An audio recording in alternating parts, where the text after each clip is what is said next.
Hi friends, welcome back to my channel. ఈరోజు మీకు చూపిద్దామనుకున్న ప్రదేశం ఏంటంటే సస్పెన్స్. ముందు చెప్పను, మీకు చూపిస్తాను.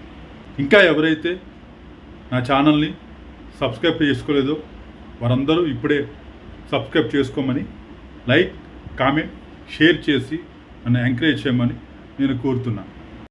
మరి వెళ్దామా? రండి. అయితే ఇప్పుడు మీరు చూస్తున్నారు విజయవాడ రైల్వే స్టేషన్ అండి. ఈ ఎదురు రోడ్లోకి నుంచి మనం స్టార్ట్ అవ్వాలి. ఇప్పుడు ఈ రోడ్లో ఇలా స్ట్రైట్గా వెళ్ళాలండి. ఇంకోటి ఏంటంటే ఇప్పుడు మనం ఎక్కడికి వెళ్తున్నామో మీరే గెస్ట్ చేయాలి. ఎవరైతే మనం ఇప్పుడు ఎక్కడికి వెళ్తున్నామో గెస్ట్ చేయాలనుకున్న వాళ్ళు కామెంట్లో పోస్ట్ చేయండి. ఇది విజయవాడ రైల్వే స్టేషన్ నుంచి బీఆర్టీఎస్ రోడ్లోకి వెళ్ళే రూట్ అండి. ఈ రూట్లోంచి స్ట్రైట్గా మనం వెళ్తాం. బీఆర్టీఎస్ రోడ్డు స్టార్టింగ్ పాయింట్లోకి వచ్చేసామండి. ఇప్పుడు మీరు చూసేదే బీఆర్టీఎస్ రోడ్ స్టార్టింగ్ పాయింట్. ఇప్పుడు మీరు ఉన్నది బీఆర్టీఎస్ రోడ్లో. ఇలాగ మనం స్ట్రైట్గా వెళ్ళిపోవాలండి. ఇప్పుడు మనం ఎక్స్ప్లోర్ చేసే ప్రదేశము విజయవాడ రైల్వే స్టేషన్ నుంచి 17 కిలోమీటర్లండి. ఎవరైతే ఆ ప్రదేశం ఏంటి అని గెస్ట్ చేసి చెప్పాలి అని అనుకుంటున్నారో వాళ్ళు కామెంట్ బాక్స్లో కామెంట్ చేయండి. ఇప్పటికే ఈ వీడియో చూసే చాలామందికి తెలిసిపోయి ఉంటుందండి మనం ఇప్పుడు ఎక్స్ప్లోర్ చేసే ప్రదేశం ఏంటో. ఇప్పుడు మనం వెళ్ళే రూట్లో Satyanarayanapuram circle, food junction, Sharada college, ఇంకా మధురానగర్ జంక్షను, నేరుగా ఇలా స్ట్రైట్గా మనం ఏలూరు రోడ్లోకి వెళ్తామండి. ఈ వీడియో మా విజయవాడ వాసులు ఎవరైనా చూస్తున్నారంటే ఎంతమంది శారదా కాలేజీలో చదువుకొని మంచి స్థాయిలో ఉన్నారో వాళ్ళు కామెంట్ చేయండి. విజయవాడలో చాలా మంచి మెమోరీస్ మాకున్నాయండి. చిన్నప్పుడు ఈ రైల్వే కాలనీలోని రైల్వే గ్రౌండ్లోనే మేము క్రికెట్ మ్యాచ్ ఆడేవాళ్ళం. ఎంతో బాగుండేది. సాటర్డే సండే వచ్చిందంటే చాలు క్రికెట్ మ్యాచ్. వచ్చేసాం ఫ్రెండ్స్. ఇప్పుడు మీరు చూస్తున్నది క్రైస్తవులకు పవిత్ర స్థలంగా పిలువబడే ప్రదేశం ఫ్రెండ్స్. ఇది చూసిన తర్వాత ఇప్పటికే చాలా మందికి తెలిసిపోయి ఉండిద్దండి. ఆ తెలిసిన వాళ్ళు ఎవరైనా ఉండుంటే కామెంట్ బాక్స్లో కామెంట్ చేయండి. ఇప్పుడు మీరు చూసే ఈ మార్గములో మరియమ్మ తల్లిని గురించి, యేసయ్యను గురించి, యేసయ్య జననము గురించి, ఆయన ప్రకటించిన సువార్త సమయము గురించి, ఆయన మరణించిన సమయము గురించి, ఏ విధముగా ఆయన మరణించాడో అదన్నిటినీ వివరిస్తూ ప్రతి చోట ఇలాగా చిన్న నిర్మాణాలు నిర్మించి ఆయన చరిత్రను వారు తెలుపుతారు. ఇక చెప్పేస్తున్నానండి. ఈ ప్రదేశం ఏంటంటే గుణదల మేరీ మాత పుణ్యక్షేత్రము. ఈ ఆలయానికి గొప్ప చరిత్ర ఉందండి. అదేమిటో ఇప్పుడు మనం తెలుసుకుందాం. దక్షిణ భారతదేశంలో ఉన్న అతిపెద్ద చర్చిలలో ఇది కూడా ఒకటండి. ఫ్రాన్స్ దేశంలో ఉన్న మేరీ మాత విగ్రహాన్ని పోలిన విగ్రహం ఇక్కడ ఉంటుందండి. అందువలన ఈ చర్చి ప్రసిద్ధి చెందిందండి. ప్రతి సంవత్సరము ఫిబ్రవరి 9, 10, 11 తేదీలలో గుణదల మేరీ మాత ఉత్సవాలు జరుగుతాయి. ఈ ఉత్సవాల వెనుక ఒక కథ ఉందండి. అది చెప్తాను ఇప్పుడు మీకు. శివారులో ఉన్న కొండ దిగువకు వంట చెరుకు ఏరుకోవడానికి ఒక బాలిక వెళ్ళినప్పుడు ఆమెకు మేరీ మాత ఒక స్త్రీ రూపంలో దర్శనమిచ్చి మాట్లాడింది. ఆ విషయము ఆ బాలిక తన తల్లితోనూ ఇతరులతోనూ చెప్పింది. అది వారు విని ఆశ్చర్యపోయారు. మేరీ మాత కనిపించిన ఫిబ్రవరి 13వ తారీఖును గుర్తు చేసుకుంటూ ప్రతి సంవత్సరము ఇక్కడ మేరీమాత ఉత్సవాలు జరుగుతాయండి. 1924 నుంచి ప్రతి సంవత్సరము ఆ ఉత్సవాలు జరుగుతున్నాయి. 1924 సంవత్సరంలో బ్రిటిష్ ప్రభుత్వము అనాథ శరణాలయాన్ని స్థాపించిందండి. 1946 సంవత్సరంలో అప్పటి ఫాదరు ఇక్కడ మేరీమాత బలిపీఠాన్ని ఏర్పాటు చేయాలని నిర్ణయించారండి. కానీ అకస్మాత్తుగా వచ్చిన వరదలలో ఆ నిర్మాణాలన్నీ కొట్టుకుపోయాయండి. మరలా నిర్మాణ పనులు ప్రారంభించి 1947 సంవత్సరానికి పూర్తి చేశారండి. అప్పటి నుండి ప్రతి శుక్ర, శని, ఆదివారాల్లోనూ క్రిస్మస్, జనవరి 1, గుడ్ ఫ్రైడే వంటి క్రైస్తవ పర్వదినాల్లోనూ ప్రజలు మేరీమాతను దర్శించుకొని దీవెనలు పొందుతున్నారు. భక్తుల తాకిడి పెరగటంతో గుణదల మేరీమాత ఉత్సవాలు ఒకే రోజు కాకుండా 3 రోజుల పాటు జరుపుకుంటారు. ఇప్పుడు మీరు చూసే మార్గము మేరీమాత గృహలో వెలిసిన చర్చికి దారి. ఈ మార్గంలో ఇలా ఎన్నో శిలా పలకాలు నిర్మించారండి, యేసయ్యను మరియమ్మ తల్లిని గురించి తెలుపుతూ. ఫిబ్రవరి 11, 1974న గుణదల చర్చిని సందర్శించిన మదర్ తెరీసా గారు. ప్లీజ్ ఇంకా ఎవరైతే నా ఛానల్ని సబ్స్క్రైబ్ చేసుకోలేదో ఇప్పుడే సబ్స్క్రైబ్ చేసుకోండి, లైక్ కొట్టండి, కామెంట్, షేర్తో నన్ను ఎంకరేజ్ చేయండి ఫ్రెండ్స్, నాకు సపోర్ట్ చేయండి ప్లీజ్.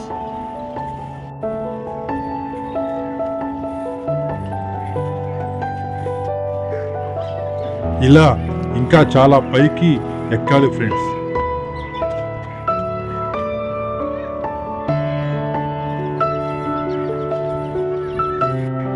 చాలా వరకు నడిచాను ఫ్రెండ్స్, ఇక నా వల్ల కావట్లేదు, కానీ వెళ్ళాలి పైకి. వెళ్ళి అక్కడ ఏముందో అన్నీ మీకు చూపించాలి.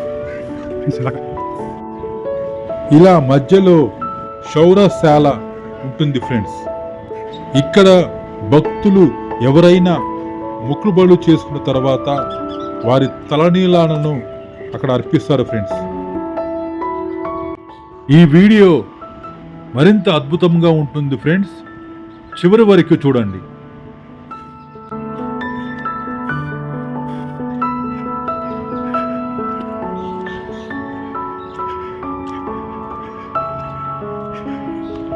ఇక్కడ దాకా ఒక ఎత్తు అయితే ఆ మెట్లు ఎక్కటం ఇంకో ఎత్తు.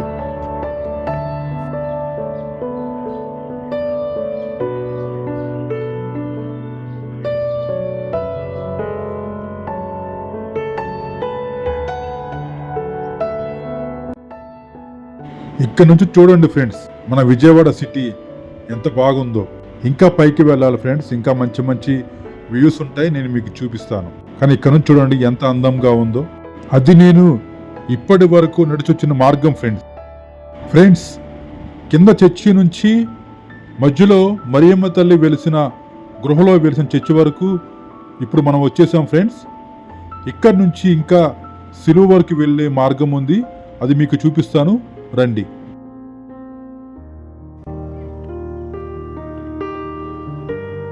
విజయవాడ సిటీ వ్యూ చూడండి ఫ్రెండ్స్, ఎంత అద్భుతంగా ఉందో, ఎంత అందంగా ఉందో. మంచుతో కూడుకున్న మేఘాలు చూడండి ఎలా మంచు పడుతుందో విజయవాడ సిటీ మీద.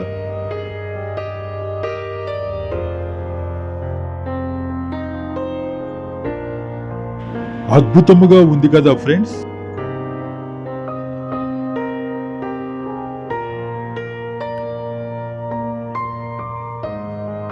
ఇప్పుడు మీరు చూస్తున్నారు మేరీ మాత గృహలో వెలసిన చర్చి ఫ్రెండ్. ఇదే ఆ ప్రాంగణం, ఇదే చూడండి ఎంత అద్భుతంగా ఉంది కదా. విశాలమైన ప్రాంగణం. మేరీ మాతను కూడా మనం దర్శించుకుందాం. చూడండి ఫ్రెండ్స్.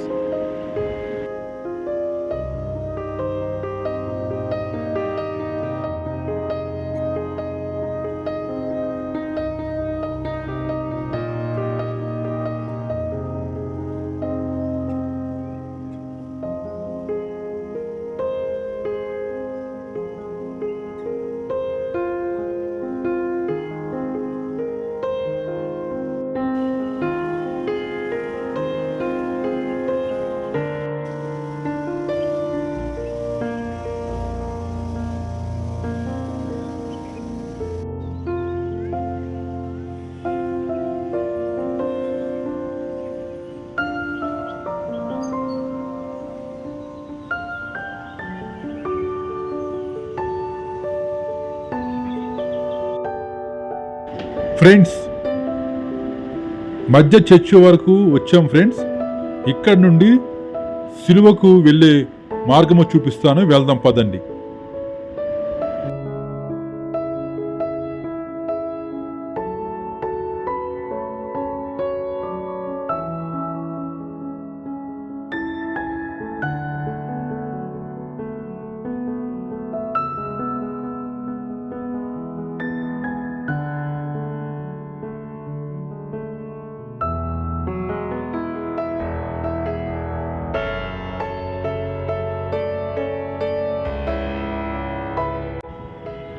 ఇక్కడ వరకు ఒక ఎత్తు అయితే ఇక్కడ నుండి సిలువ యొద్దకు వెళ్ళే మార్గము మరింత డిఫికల్ట్గా ఉంటుంది ఫ్రెండ్స్.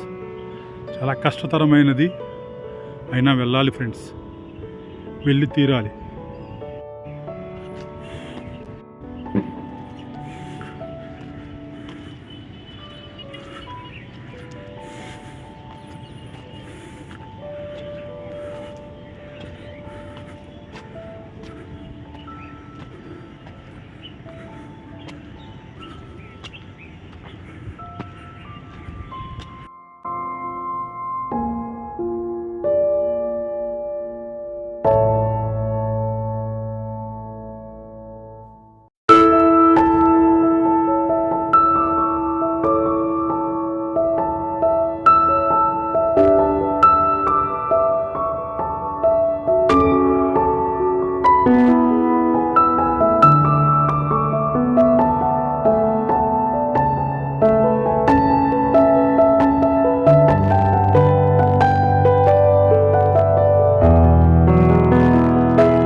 ఫ్రెండ్స్, కింద నుంచి అక్కడికి వస్తే నా పని అయిపోయింది ఫ్రెండ్స్.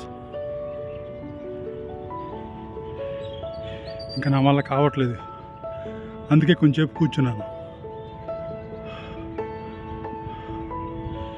చాలా ప్రయాసతో కూడిన ప్రయాణం ఫ్రెండ్స్.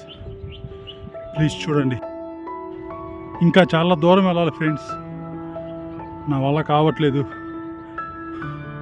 అందుకే కొంచెంసేపు కూర్చొని వెళ్దామని కూర్చున్నాను ఫ్రెండ్స్. చాలా మంచి పుణ్యక్షేత్రము, గుణదల మాత పుణ్యక్షేత్రము. ఇక్కడికి ఏ భక్తుడు వచ్చి ఏ కోరిక కోరుకున్నా అది కంపల్సరీ అవుతుంది ఫ్రెండ్స్. ఎన్నో సాక్ష్యాలు మేము విన్నాము, అందుకనే ఈ పుణ్యక్షేత్రాన్ని మీకు కూడా చూపిద్దాము అని నా ఈ ప్రయాస. కొండపైకి చాలా దూరం ఎక్కాలి ఫ్రెండ్స్, చాలా ప్రయాసతో కూడిన ప్రయాణం. ప్లీజ్ లైక్ చేయండి, కామెంట్ చేయండి, షేర్ చేయండి అండ్ సబ్స్క్రైబ్ చేసుకోండి. ప్లీజ్ సపోర్ట్ చేయండి. ఇంకా వెళ్ళాలి ఫ్రెండ్స్, వెళ్దాం మరి. ఫ్రెండ్స్, చివరికి వచ్చేసాం ఫ్రెండ్స్. నా ఎదురుగానే ఉంది సిలువ, మీకు చూపిస్తాను, మీరు కూడా చూడండి.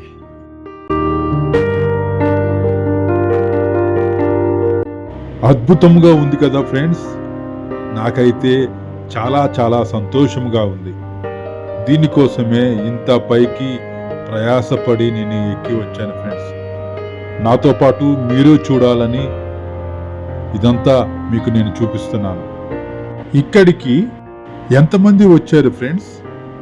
వచ్చిన వారు కామెంట్ బాక్స్లో కామెంట్ చేయండి. ఎందుకంటే గొప్ప పుణ్యక్షేత్రం కాబట్టి ఇక్కడికి వచ్చి ఏ కోరిక కోరుకున్నా ఆ కోరిక తప్పకుండా తీరుతుంది ఫ్రెండ్స్. ఇక్కడికి చాలామంది రోగులు, పిల్లలు లేని వారు వచ్చి వారి కోరికలు చెప్పితే ఆ కోరికలు నెరవేరినాయి ఫ్రెండ్స్. అది వారి నమ్మకం, విశ్వాసం ఫ్రెండ్స్. వారి నమ్మకాన్ని మనం క్వశ్చన్ చేయలేం ఫ్రెండ్స్. అక్కడ నేను తీసుకున్న కొన్ని క్లిప్స్ ఫ్రెండ్స్. ఇక్కడ చుట్టుపక్కల చెట్లకు కొన్ని ఉయ్యాల మాదిరి కట్టి ఉన్నాయి ఫ్రెండ్స్. అలా కట్టి ప్రార్థన చేస్తే వారికి పిల్లలు కలుగుతారని వారి నమ్మకం, వారి విశ్వాసం ఫ్రెండ్స్. ఇక కిందకి వెళ్దాం రండి.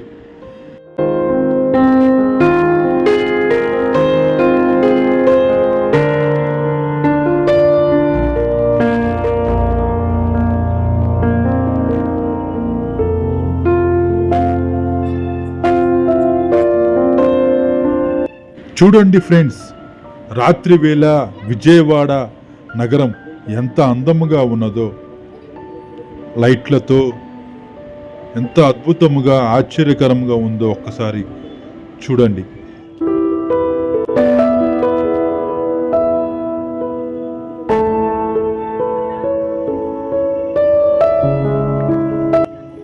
ఇలాంటి అద్భుతాలను మీకు చూపెట్టాలనే నేను రాత్రి వరకు అక్కడ ఉన్నాను ఫ్రెండ్స్.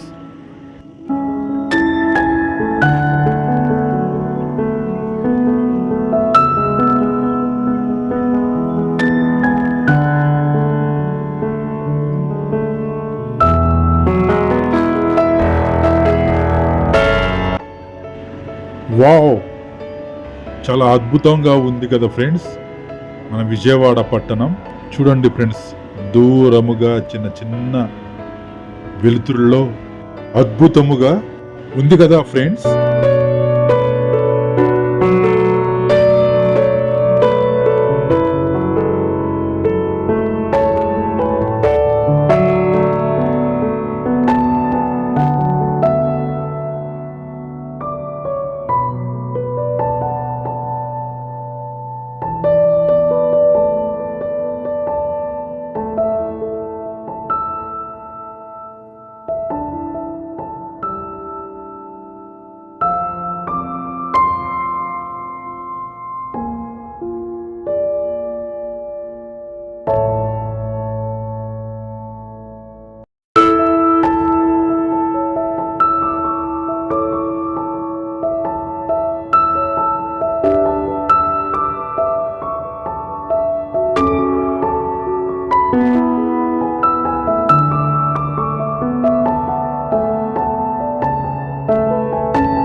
ఫ్రెండ్స్, కుణదల పుణ్యక్షేత్రము చూపించేశాను ఫ్రెండ్. ఎంతో ప్రయాసపడి ఈ వ్లాగ్ చేశాను ఫ్రెండ్స్. నా ప్రయాసను గుర్తించి ప్రతి ఒక్కరూ లైక్ చేయండి, కామెంట్ చేయండి, షేర్ చేయండి, సబ్స్క్రైబ్ చేయండి. మీరు సబ్స్క్రైబ్ చేసుకొని లైక్ చేస్తేనే అది నాకు ఎంతో సపోర్ట్ చేసినట్లు లెక్క ఫ్రెండ్స్. ప్లీజ్, కొత్తగా యూట్యూబ్లోకి వచ్చాను, నన్ను సపోర్ట్ చేయండి. మీ ఫ్యామిలీలో మెంబర్గా నన్ను చేర్చుకోమని నా మనవి. ఇంతటితో ఈరోజు వ్లాగ్ ముగిసింది ఫ్రెండ్స్. ప్లీజ్ సపోర్ట్ చేయండి. మీరు సపోర్ట్ చేస్తే ఇంకా మరెన్నో కొత్త కొత్త వ్లాగ్స్ని చేసే అవకాశాన్ని మీరు నాకు ఇచ్చినట్టు ఉంటారు. Please support. Bye friends. మరి యొక్క వ్లాగ్తో మీ ముందుకు వస్తాను. Thank you so much.